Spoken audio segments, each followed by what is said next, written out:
We're now just 3 days into Saints training camp. All the talk is on the quarterback battle between Tyler Shucks, the rookie, and second-year quarterback Spencer Rattler, and even Jake Kanner, who's been having some nice standout moments. But there may be a guy on the defensive side of the ball who is standing out that many fans don't even know about in the secondary, in Terrell Burgess, the safety, who the Saints signed back in May after rookie minicamp. A safety standing out is positive momentum for the Saints secondary, especially after Tyrann Mathieu surprisingly retired this past week.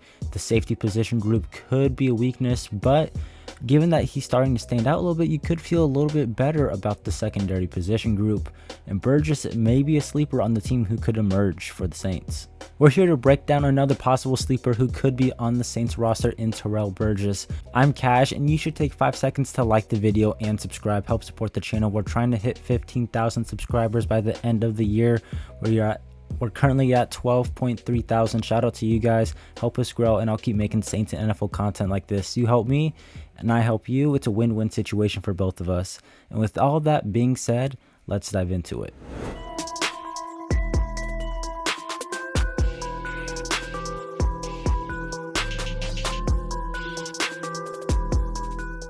Saints safety Terrell Burgess is a guy who may be a sleeper on the Saints roster right now, and I know that we're only 3 days into Saints training camp, but he's a name to keep an eye on. And I could be overreacting. It is only 3 days into training camp. They don't even have pads on, but he's a guy who's been making plays not only in training camp in these first few days, but during OTAs and minicamp as well. The New Orleans Football podcast after the first day of training camp had a lot of really good things to say about Terrell Burgess. Safety number 24, Burgess. He's somebody that has looked good over and over. Like he's popped a few times. He's had a few pass breakups. If you read articles and listen to podcasts, he's a name that consistently pops up as a guy who's standing out and making plays. They've done a really good job over the years of identifying these kind of journeyman safeties that are able to contribute, and you kind of notice them early every year. Justin Evans, the 1 year there was somebody else after him. Ugo is in that mold. Lonnie Johnson, and now Burgess. Ugo is definitely the worst of that group. I got him himself. He was a corner, but same thing. The DBs. Yeah, I mean, like Michael Parrington and them guys, like that is like maybe Burgess is in that mold. He's Julian Blackman, maybe. The Saints could use another guy like a Lonnie Johnson. Getting a Terrell Burgess, if he can be what Lonnie Johnson was a few years ago, that'd be pretty great. Be another one when we he would be. I guess he doesn't. Yeah. He feels like he has more pedigree, but like he doesn't. Like he's still a free agent. Burgess played in Los Angeles for a number of years. He's had some injuries, but like he's somebody that's stood out every day. I thought he did so again today. One interesting thing about Burgess, he had stood out to me in OTAs and minicamp, and I think he had overtaken Ugo Amadi as the backup nickel. Yeah. Today, though, Amadi was second string nickel because Burgess moved back to safety because of the Tyrann Mathieu retirements.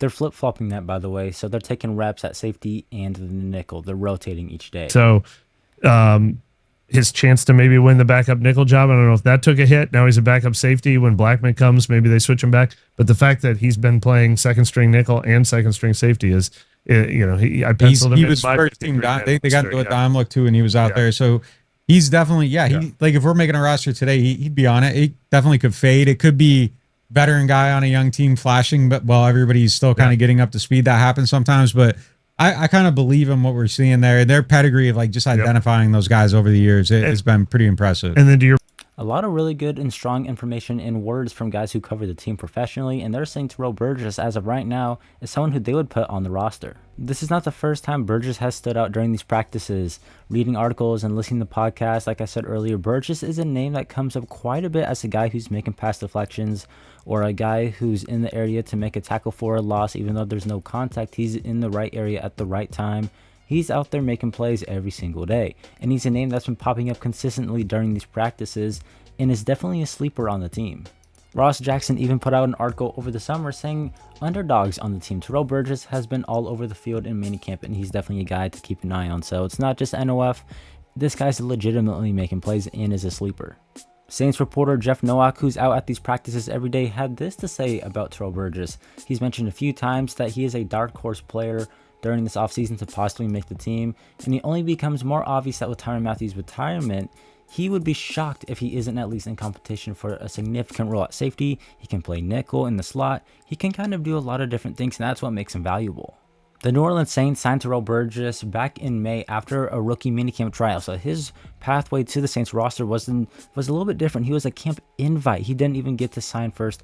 And then after proving that he could be a possibly good player for the team, he ended up signing with the New Orleans Saints. Burgess has spent 5 seasons in the NFL. He was originally drafted in the 3rd round of the 2020 NFL Draft to the LA Rams. He spent time with Brandon Staley, the Saints defensive coordinator in 2020, who is the Rams defensive coordinator, there for a little bit of time. So there is a little bit of a connection there between the two, the player and the coach. Burgess would then spend 2.5 years with the Rams, but then was cut by them in 2022.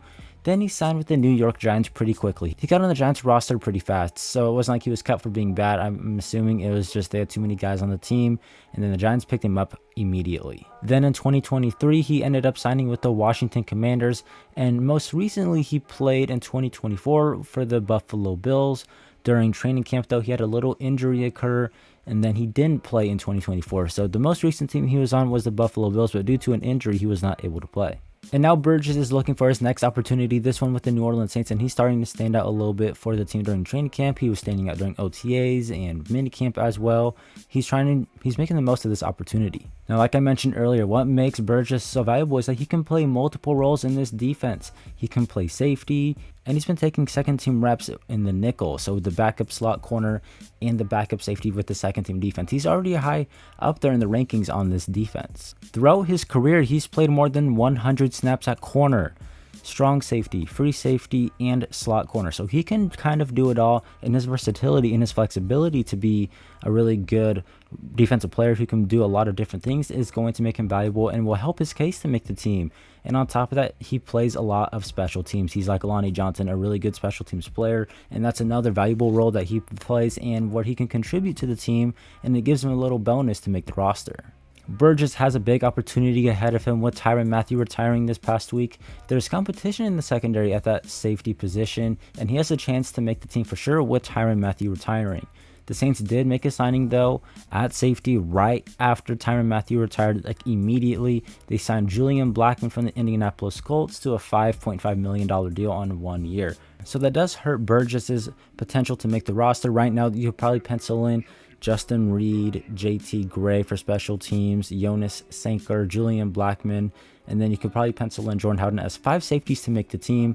Do the Saints keep a 6 if Terrell Burgess is that valuable? Do they keep a number 6 safety on the team? We'll have to see. We're not really too sure with this coaching staff because, well, we've never seen them operate before or make a roster. He's definitely competing with Ugo Amadi, and I like Terrell Burgess a little bit more than Ugo Amadi, who's been getting cooked a little bit over the past few seasons for the Saints in that slot. If Burgess can be better than him, I think he definitely has a spot at minimum on the practice squad, but he could definitely make the roster if the team does decide to keep 6 safeties. I'm not saying he's going to make the team or be a difference maker, but he's a sleeper as a guy who could be a really good backup for the team moving forward and good depth. It is an uphill battle for him to make the roster. Not saying he will make the team, but he is someone definitely standing out and to keep an eye on moving forward. Throughout his NFL career, Burgess has played in 43 games in 4 years. He started 4 of them. He's mainly been a special teams guy. He has 1 pass deflection, 54 tackles, 35 of them being solo, a lot of them coming on special teams. So these are some of the numbers that he's done in his career. And now we do have some highlights in film to show you guys kind of what he can do. Here we go. Makes a really nice tackle right here on the Chicago Bears wide receiver. This is back in 2021, so it was a few years ago, but still an overall nice play. We also got a few other angles of it. This was this was in a preseason game versus the Raiders. Why isn't it? There we go. Let's go ahead. Dumps it off, and he makes a really good open field tackle. The tight end had a lot of space to work with. He could have easily made the tackler Terrell Burgess miss, but he didn't. Burgess made a really good tackle on the play. Here's another really good play from Terrell Burgess in that Chicago Bears game. Nick Foles dumps it off to the running back, and Burgess makes a really good tackle for a loss, tackle at the line of scrimmage. Let's see where he comes from. I believe he's all the way up here, and that's Cordell Patterson. That's not an easy guy to tackle in open space, and he makes a really good tackle on him. And then we just got another angle of that play he made earlier on the Bears wide receiver. Here he is at safety, coming down and makes the tackle. So he can do some pretty good things. Not saying he's going to be a difference maker, but he's someone who could provide a lot of really good depth for the Saints, as they've done a really good job finding these journeyman safeties over the past few seasons. Moving forward, Terrell Burgess is a name that you have to keep an eye on during these Saints training camp practices, and he's a guy who could be a sleeper for the Saints moving forward. Thanks for watching to the end of the video. Let me know your thoughts on Terrell Burgess down in the comments below, and if you're going to be keeping an eye on him during the training camp process and preseason, make sure to like the video and subscribe to help support the channel. We're trying to reach 15,000 subscribers by the end of the year. I'm Cash, and I'll catch you next time. Have a good one.